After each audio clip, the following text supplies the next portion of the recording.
Hey, welcome back, y'all. I am your man Ray Sr., and this is In Case You Missed It.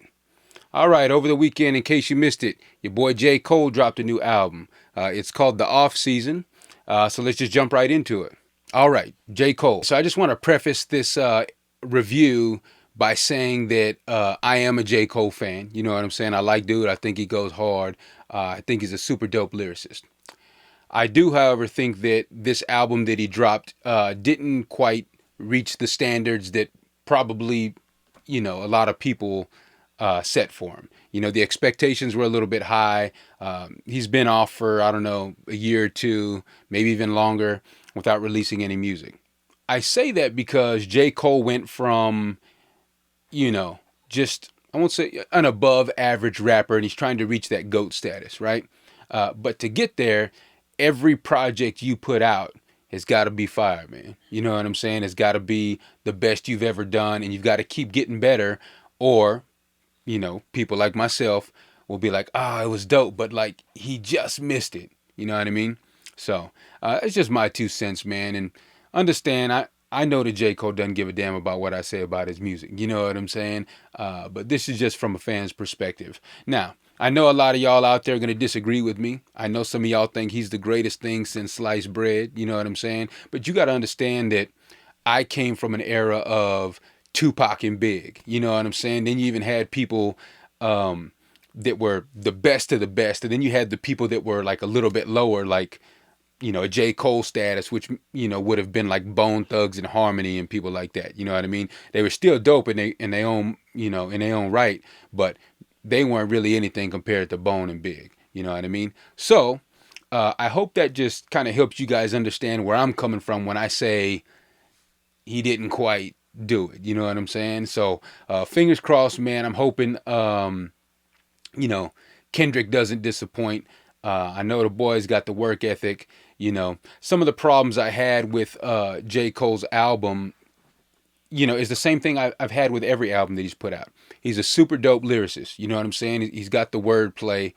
His cadence and his rhythm is okay, but a lot of times, man, it's almost like, I don't want to say like monotone or whatever, but sometimes they're just not excited by this flow. Now that's not every song. Some of the songs like Middle Child and all that were like super dope, but just in general, I'm never just like, man, this boy going hard. You know what I'm saying? I'm always like, oh, okay, I see you. You know what I mean? Like, but he ain't really got no turn up type music anyway. You know what I'm saying? He's all about the lyrics, and that's cool, man.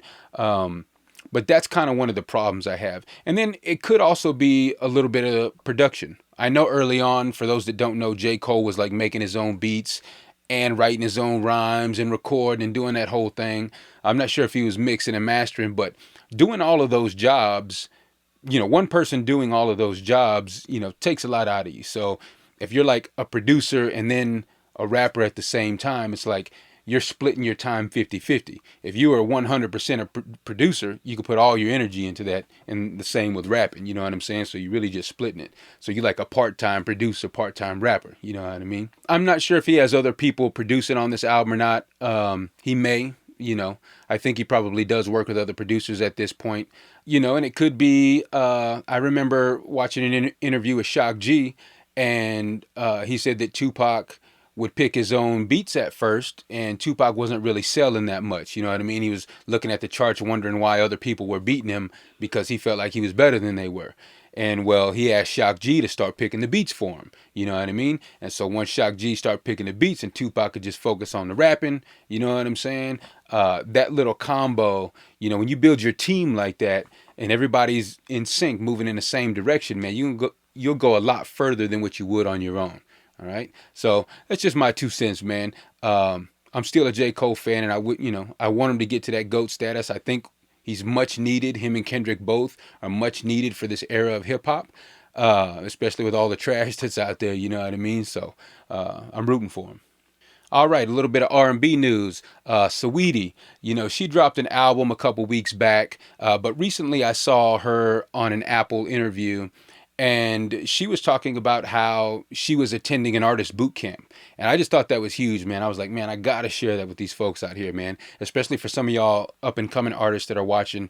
A lot of these big name artists don't typically say, oh, I'm taking voice lessons, you know what I mean, to hone their skills and so forth. There's just a lot to this entertainment industry and, being really good. So shout out to Sweetie for saying that. I will post a link in the description so you guys can check out the interview, and so you don't have to take my word for it. You can hear her saying that. All right, so I'm a little late, man, but I did want to talk about the movie Mortal Kombat. I'm just going to keep it real with you, man. That shit was whack. I know some of y'all like it out there, and I understand that, man. When y'all were growing up, I grew up playing Mortal Kombat as well. So some of us, you know, were like, oh, it'll just shoot us back to our childhood. So that's cool, man. But if you're kind of a new boot, man, and you don't know anything about Mortal Kombat and you thought you were gonna sit down and just watch this dope movie because everybody was making a big deal about it, they were disappointed, man. And I understand it. So just know that that movie wasn't for you. I don't know. Maybe some of these gamers out here can lace us up, man.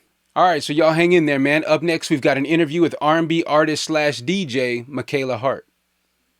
All right, y'all. In case you missed it, we've got R&B artist Michaela Heart. She's also a DJ, aka DJ Mickey T. What's happening, girl? What's up? How you doing?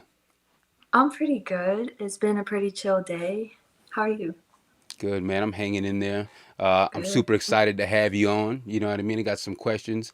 Full transparency, y'all. Michaela Hart is part of the Trend Smasher family. You know what I'm saying? So I got all the love for, you know what I'm saying? We're in the corner really rooting hard. So the interview may be a little bit maybe biased and in her favor, okay? So real quick, kind of just tell everybody about yourself, like where you're from, how you got your stage name and stuff like that. Okay, so I'm from Rhode Island. Well, I say I'm from Rhode Island because that's where I lived the longest. But I moved around a lot. My dad was in the army. So I moved to Austin and I've been here now for about 3 years, coming on four. Mm-hmm. Michaela Hart is my artist name. Whoop. And the heart is because my art comes from my heart, Heart, art and heart. And it's also because I was born with I have a congenital heart condition. So I think I kind of have a different perspective on life because of that. I think life is so precious, and the way I express that through my music, that's all how Michaela Hart happened. I remember a long time ago you telling me a story about how you kind of got into music, but let everyone else out here know. I think you told me some story about one thing that just stuck with me is like you were in the car as a little kid listening to like some old school music with your The headphones. Isley Brothers. Yeah, okay. It was the Isley Brothers. Yes. Yeah. Yeah, when I was younger, I used to just listen to instrumentals on repeat on my little CD player, which evolved into a little iPad or iPod Nano. Nice. But in the car, I must have been 8, 9, 10, around there, where it really started. I was listening to music like that. Hmm. And I mean, I grew up, we had to play the piano growing up for a year, and then an instrument of our choice for a year. So I chose violin. Mm. And I was classically trained, but I've always been fascinated with every genre. Yeah. And then in high school, I kind of got more into, I've always done chorus in school, but I started doing private lessons when I was in high school. She tested my range, and it was so high that she kind of pegged me as an opera singer. And it was cool at the time. I definitely can take a lot from those lessons. But when I moved to Austin, I took your hip hop production class. And in my mind at the time, I was thinking, I'm going to be like this dope producer. And then you asked me if I had any vocal training or if I sang at all. I'm like, a little bit. But Hmm. I remember showing you a video, and then you're like, yeah, take my other class one on one so we can get you in the studio. And I never even dreamed of that happening. So that opportunity was amazing, and I've loved every step of it since. Nice, man. So whenever Yeah. this teacher was like, um, you can sing this in this opera range. Like, what exactly is that? Like, what does it mean? You know what I mean? Like, is that just like real high pitch, or is it something special you do, or? Yeah, it's a high soprano. It's just she was just seeing my range, just a natural, just warming up, and she just kept going up and up and up on the piano, and she just looked at me and said, "I grabbed the wrong book for you," because it was just like a adolescent, music, and she said I was an opera singer because my range was so high. Mm-hmm. So she wanted to train me with that ability and uh, strengthen the high soprano voice. Yeah, I mean that's one of the things I love about you. When I first heard you sing, well, in the video, I don't know if she still has it up on her IG, but y'all follow her and go check it out. She's like belting out on that. But yeah, man, whenever you're singing like those high notes, uh, I'm just like, man, like that's, I don't know, it just seems most comfortable and most natural for you, and like that's where you really shine at to me. So I love it, man. Yeah, thank you so much. Yeah. I like that I can do the falsetto, and then I think I want to work on my chest voice, like on that strong belting kind of thing. I want to work on that too. But I really love how a lot of female artists now are doing both in their songs. It's Mm-hmm. not just impressive if someone can like belt out these notes. It's also just as cool if you can have like that airy falsetto thing going on, which I love that. I love the mix of them. Yeah, you know, I'm taking some courses, singing lessons and stuff like that. I'm not singing. I'm just trying to learn more.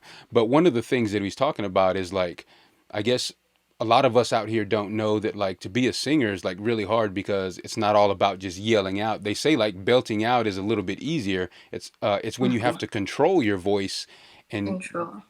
yeah, there's a bunch of stuff in there that I was like, whoa, I didn't even know all that stuff was, you would factor that in. I just thought like, oh, some people can just sing and some people can't, but there's a lot of training involved. It's crazy. Yes, there is. There's a lot of conscious breathing. I remember when I was taking the private lessons, she was explaining to me how to properly breathe depending on where I'm singing from. Mm-hmm. And I was like, I have to change my breathing. It's more complex, yeah. Yeah, it's crazy. All right, so obviously I know the answer to this question, but tell everyone out there what type of music you make and who some of your favorite artists are. So I think my genre is kind of a fusion of a couple. Definitely like an old school R&B, jazzy pop kind of feel. Mm. Um, I have to say my favorite artist of all time and forever will be Michael Jackson. Mm.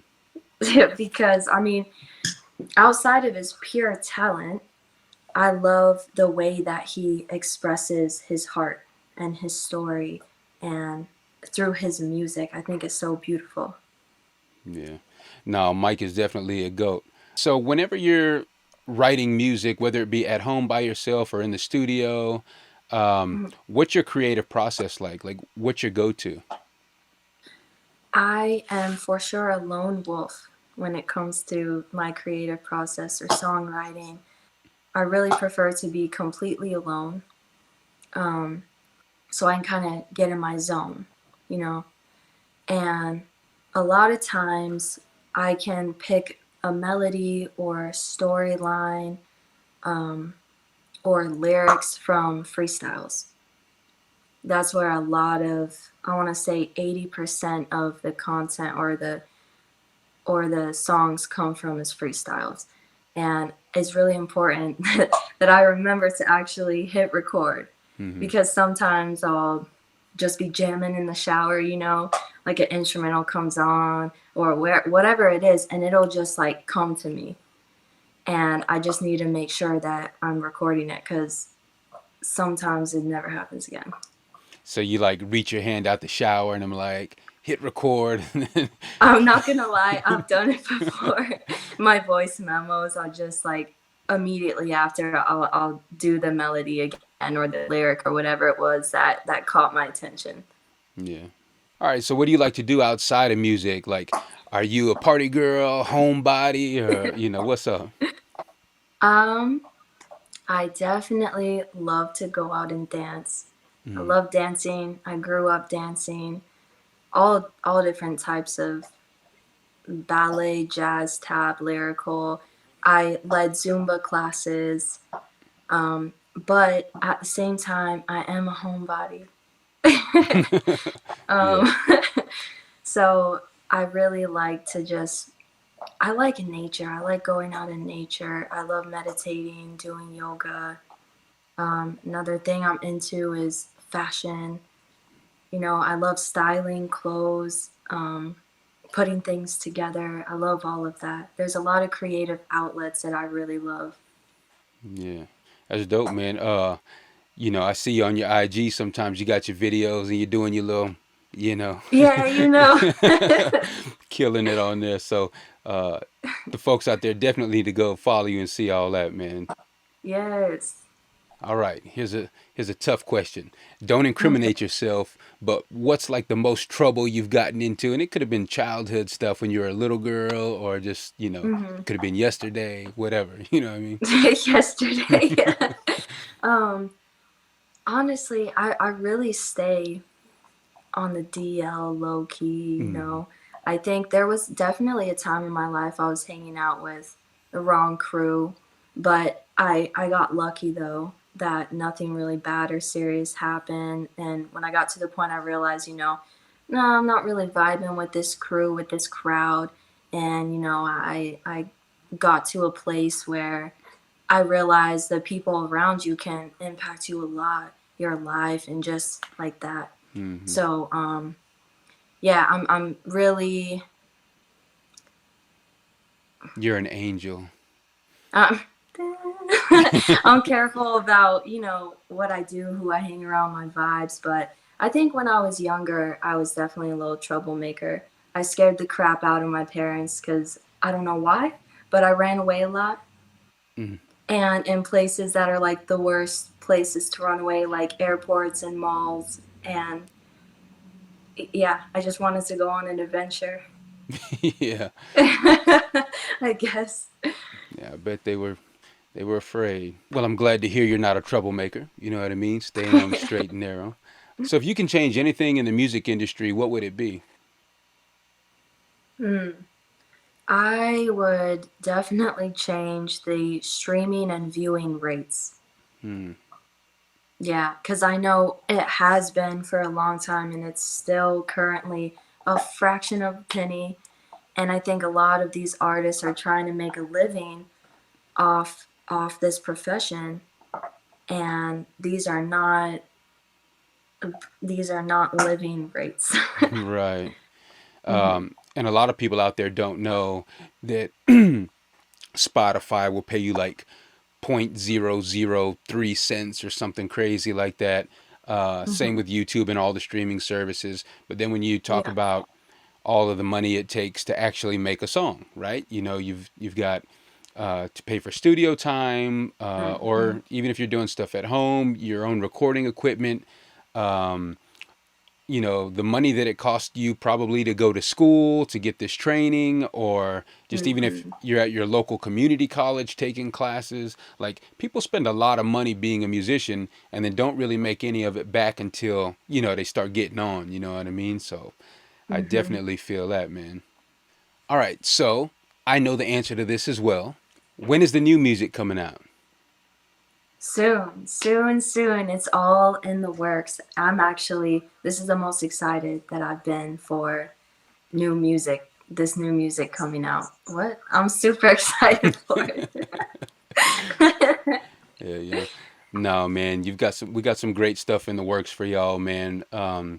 You know, a lot of new music, a bunch of different vibes. Of course, her voice is angelic, in my opinion, anyway. So it's like, I can't wait to share it with y'all out there, man. So y'all are in for a treat. All right, so it seems like COVID, hopefully, fingers crossed, is coming to an end. Uh, Mm. what's next for you? What do you see in the future for you? Um, Honestly, I miss DJing a lot. Hmm. I really miss the live music scene. That's what I miss the most. And I was a residential DJ downtown on Lower East 5th. And I really miss doing that and just being in the scene and being in that vibe, you know? And I hopefully when things clear up and the green lights going, then I can start doing live performances with Michaela Heart as well, with my own original music. Hmm. That's something that I was looking forward to, and I'm excited for that to happen. Definitely, man. Definitely. Can't wait. Super excited for that. All right. Well, I appreciate you stopping by, sharing your screen space with us out here. Thank Um, you. yeah. So keep us posted. Y'all get out there and follow her on IG. What's your handle out there so they can follow you? It is Michaela Heart underscore. There you go. And then check out her DJing page. It's DJ Mickey T, right? Yes. All right. Yeah, y'all follow her out there, man. Appreciate you coming again, girl. You have a good day. Thank you. Thank you, you too. All right.